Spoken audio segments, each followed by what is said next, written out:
ನಮಸ್ಕಾರ ವೀಕ್ಷಕರೇ, ಭಾರತೀಯ ಅಡುಗೆ ಮನೆಗೆ ಸ್ವಾಗತ. ಇವತ್ತು ನಾನು ಸಿರಿಧಾನ್ಯದಲ್ಲಿ ನವಣೆ ವೆಜಿಟೇಬಲ್ ರೈಸ್ನ ಮಾಡ್ತಾ ಇದ್ದೀನಿ. ಇದರಲ್ಲಿ ತುಂಬಾನೇ ಫೈಬರ್ ಕಂಟೆಂಟ್ಸ್ ಇರುತ್ತೆ.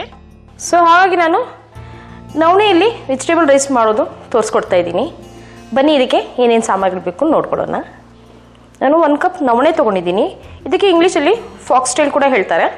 ಸೊ ಹಾಗಾಗಿ ನಾನು 1 ಕಪ್ ನವಣೆ ತೊಗೊಂಡು ನಾನು ತೊಳೆದು ಒಂದು ಅರ್ಧ ಗಂಟೆ ನೆನೆಗೆ ಹಾಕಿ ಇಟ್ಟಿದ್ದೀನಿ. ಇದು ಯಾವಾಗ ಮಾಡಿದ್ರು ಒಂದು ಅರ್ಧ ಗಂಟೆ ಆದರೂ ನೆನೆಗೆ ಹಾಕಿ ಮಾಡಿದರೆ ತುಂಬಾ ನಮಗೆ ಅನ್ನ ತುಂಬಾ ಚೆನ್ನಾಗಿ ಬರುತ್ತೆ. ಸೊ ಹಾಗೆ ನಾನು ಇದನ್ನು ತಯಾರಿ ಮಾಡಿ ಇಟ್ಕೊಂಡಿದ್ದೀನಿ. ಇದಕ್ಕೆ ಸಿಂಪಲಾಗಿ ತರಕಾರಿಗಳು ಜಾಸ್ತಿ ಏನಿಲ್ಲ. ನಾನು ತೊಗೊಂಡಿರೋದು ಬರೀ ಸ್ವೀಟ್ ಕಾರ್ನ್ ತೊಗೊಂಡಿದ್ದೀನಿ, ಕ್ಯಾರೆಟ್, ಕ್ಯಾಪ್ಸಿಕಮ್ ಮತ್ತು ಹಸಿಮೆಣಸಿನ್ಕಾಯಿ, ಸ್ವಲ್ಪ ಲೆಮನ್ ತೊಗೊಂಡಿದ್ದೀನಿ, ಲಿಂಬೆಹಣ್ಣು, ಕರ್ಬೇವಿನ ಸೊಪ್ಪು, ಈರುಳ್ಳಿ, ಟೊಮೆಟೊ, ಕೊತ್ತಂಬರಿ ಸೊಪ್ಪು, ಶುಂಠಿ ಬೆಳ್ಳುಳ್ಳಿ ಪೇಸ್ಟ್, ಸ್ವಲ್ಪ ಗರಂ ಮಸಾಲ ಪೌಡರ್ ಮತ್ತು ಚಿಲ್ಲಿ ಫ್ಲೇಕ್ಸ್ ತೊಗೊಂಡಿದ್ದೀನಿ, ಎಣ್ಣೆ, ಉಪ್ಪು. ಈಗ ನಾನು ಕುಕ್ಕರಲ್ಲಿ ನವಣೆನ ಹಾಕೊಳ್ತೀನಿ. ಇದನ್ನು 1 ಕಪ್ ತೊಗೊಂಡು ಮತ್ತು ನಾನು ನೀರಲ್ಲಿ ತೊಳೆದು ಅರ್ಧ ಗಂಟೆ ನೆನೆಗೆ ಹಾಕಿಬಿಟ್ಟು ಇದನ್ನು ತೊಗೊಂಡಿದ್ದೀನಿ. ಇದನ್ನು ಕುಕ್ಕರಲ್ಲಿ ಹಾಕ್ತಾ ಇದ್ದೀನಿ. 1 ಕಪ್ ನವಣೆಗೆ 1/4 ಕಪ್ನ ನೀರನ್ನು ಹಾಕೋಬೇಕು. 1/2 ಹಾಕೋಬೋದು, ತುಂಬಾ ಅಂಟಂಟು ಬಂದ್ಬಿಡುತ್ತೆ. ಸೊ ಹಾಗಾಗಿ ನಾನು 1/4 ಕಪ್ ತೊಗೊಂಡಿದ್ದೀನಿ.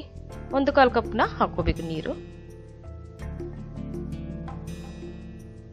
ಈಗ ಸ್ವಲ್ಪ ಉಪ್ಪು ಹಾಕೊತೀನಿ. ಬರೀ ಆ ನವಣೆಗೆ ಎಷ್ಟು ಬೇಕೋ ಅಷ್ಟು ಮಾತ್ರ ನವಣೆಗೆ ಹಾಕೊತೀನಿ. ಈಗ ನಾನು ಕುಕ್ಕರಲ್ಲಿ ಹಾಕಿ ಇಟ್ಟಿದ್ದೀನಿ. 1 ವಿಜಿಲ್ ಆದಮೇಲೆ ಮತ್ತೆ ಕಮ್ಮಿ ಉರಿ ಮಾಡಿಬಿಟ್ಟು ನಾವು 1-2 ನಿಮಿಷ ಗ್ಯಾಸ್ ಮೇಲೇ ಇಡಬೇಕು. ಅವಾಗ ನಮಗೆ ಸಾಫ್ಟಾಗಿ ಚೆನ್ನಾಗಿ ಬೇಯುತ್ತೆ. ಇದು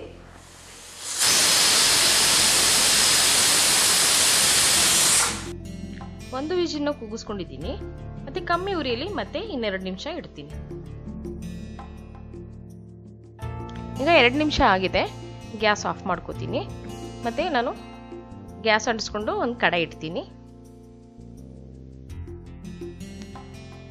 ಈಗ 2 ಚಮಚದಷ್ಟು ಎಣ್ಣೆ ಹಾಕೊತೀನಿ. ಜಾಸ್ತಿ ಕೂಡ ಹಾಕೋಬಹುದು, ಟೇಸ್ಟ್ ಚೆನ್ನಾಗಿರುತ್ತೆ. ಆದರೆ ನವಣೆಗೆ ಸಾಕಾಗುತ್ತೆ ನಮಗೆ. ಎಣ್ಣೆ ಕಾದಿದೆ. ಒಂದು 4ರಿಂದ 5 ಹಸಿಮೆಣಸಿನ್ಕಾಯಿನ ಹಾಕೊತೀನಿ.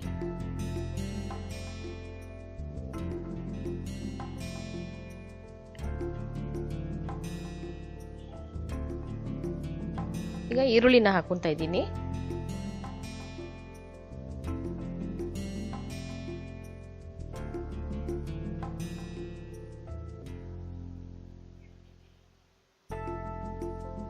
ಸ್ವಲ್ಪ ಹುರ್ಕೋಬೇಕು ಎಣ್ಣೆಯಲ್ಲಿ. ಈಗ ಶುಂಠಿ ಬೆಳ್ಳುಳ್ಳಿ ಪೇಸ್ಟ್ನ ಹಾಕೊಂತ ಇದ್ದೀನಿ.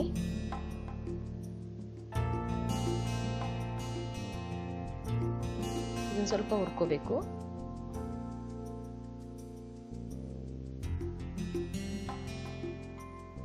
ಈಗ ಹುರಿದಾಗಿದೆ, ಸ್ಮೆಲ್ ಹೋಗಿದೆ ಶುಂಠಿ ಬೆಳ್ಳುಳ್ಳಿ ಪೇಸ್ಟ್ದು.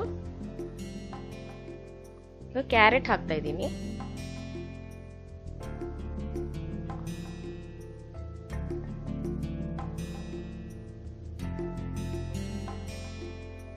ಈ ಸ್ವೀಟ್ ಕಾರ್ನ್ ಹಾಕ್ತಾ ಇದ್ದೀನಿ.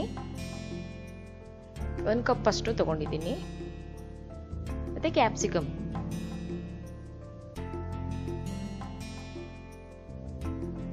ಇದನ್ನ ಚೆನ್ನಾಗಿ ಹುರ್ಕೋಬೇಕು.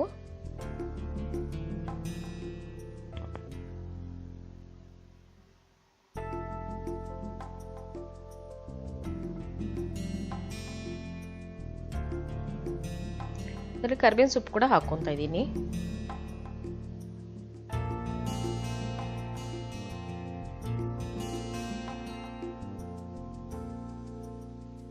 ಮತ್ತೆ ಟೊಮೆಟೊ ಹಾಕೊಂತೀನಿ.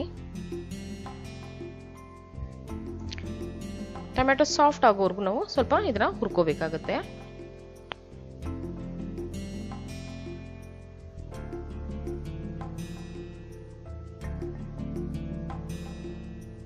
ಇದ್ರೆ ನಾನು ಗರಂ ಮಸಾಲ ಪೌಡರ್ ಹಾಕ್ತಾ ಇದ್ದೀನಿ.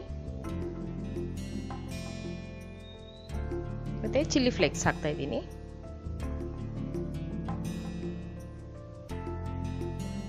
ನಮಗೆ ಖಾರ ಎಷ್ಟು ಬೇಕೋ ಅಷ್ಟು ನಾವು ಹಾಕೋಬಹುದು. ಹಸಿಮೆಣಸಿನ ಹಾಕಿದ್ದೀನಿ, ಮತ್ತು ಚಿಲ್ಲಿ ಫ್ಲೇಕ್ಸ್ ಕೂಡ ಹಾಕೊಂಡಿದ್ದೀನಿ.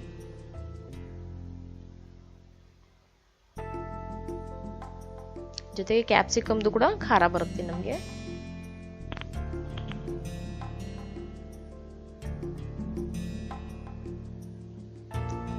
ಚೆನ್ನಾಗಿ ಹುರ್ಕೊಂಡಾಗಿದೆ. ತರಕಾರಿಗೆ ಮಾತ್ರ ರುಚಿಗೆ ತಕ್ಕಷ್ಟು ಉಪ್ಪು ಹಾಕ್ಕೋಬೇಕು. ಮೊದಲೇ ನಾವು ನವಣೆಗೆ ಹಾಕೊಂಡಿದ್ದೀವಿ. ಈ ತರಕಾರಿಗೆ ಎಷ್ಟು ಬೇಕೋ ಅಷ್ಟು ಮಾತ್ರ ಉಪ್ಪು ಹಾಕ್ಕೋಬೇಕು. ಇದನ್ನು ಚೆನ್ನಾಗಿ ಮಿಕ್ಸ್ ಮಾಡ್ಕೋತೀನಿ.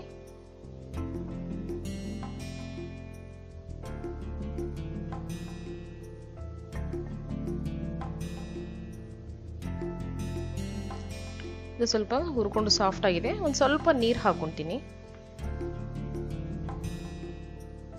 ನೀರು ಹಾಕ್ಕೊಂಡು ಎಲ್ಲ ಚೆನ್ನಾಗಿ ಮಿಕ್ಸ್ ಮಾಡಿಕೊಂಡು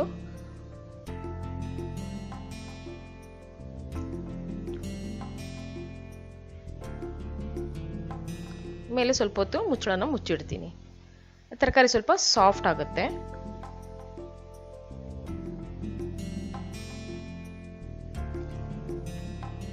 ನೋಡೋಣ ಬನ್ನಿ. ಚೆನ್ನಾಗಿ ಬೆಂದಿದೆ, ಸಾಫ್ಟ್ ಆಗಿದೆ.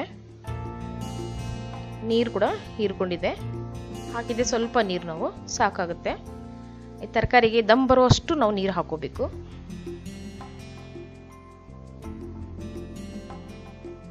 ಬನ್ನಿ ಅನ್ನ ನೋಡೋಣ. ನವಣೆ ಹೇಗೆ ಬೆಂದಿದೆ ನೋಡ್ಕೊಳ್ಳೋಣ. ತಣ್ಣಗಾಗಿದೆ ಕುಕ್ಕರು. 1/4 ಕಪ್ಗೆ ಸರಿಯಾಗಿ ಹದ ಬರುತ್ತೆ ನಮಗೆ ಅನ್ನ. ಸ್ವಲ್ಪ ಬಿಡಿ ಬಿಡಿಯಾಗೂ ಇರುತ್ತೆ.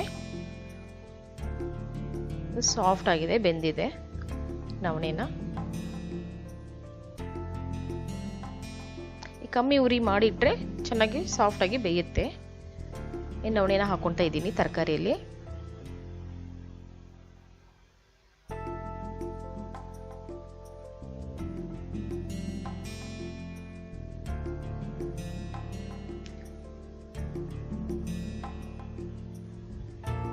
ಈಗ ನವಣೆ ಹಾಕೊಂಡಿದ್ದೀನಿ. ಈಗ ಪೂರ್ತಿ ಎಲ್ಲ ಮಿಕ್ಸ್ ಮಾಡ್ಕೋತೀನಿ. ಸ್ವಲ್ಪ ಕೊತ್ತಂಬರಿ ಸೊಪ್ಪು ಹಾಕೊಂಡು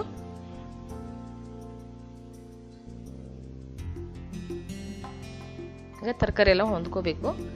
ಪೂರ್ತಿ ಎಲ್ಲ ಮಿಕ್ಸ್ ಮಾಡ್ಕೋಬೇಕು.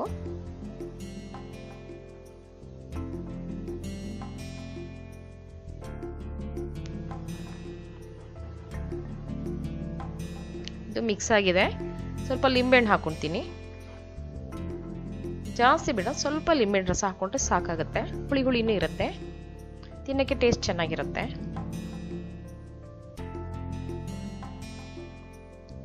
ಇದನ್ನ ಒಂದು 5 ನಿಮಿಷ ಮುಚ್ಚಿಡ್ತೀನಿ.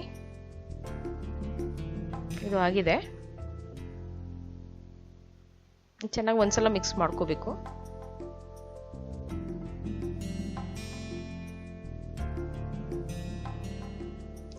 ಇದು ಪೂರ್ತಿ ಆಗಿದೆ.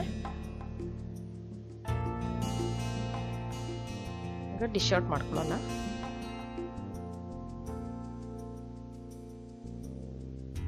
ಗ್ಯಾಸ್ ಆಫ್ ಮಾಡ್ತೀನಿ.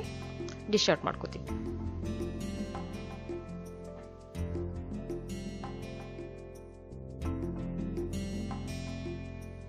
ಈಗ ಗಾರ್ನಿಷ್ಗೆ ಸ್ವಲ್ಪ ಕೊತ್ತಂಬರಿ ಸೊಪ್ಪು ಇಡ್ತೀನಿ ಮೇಲೆ.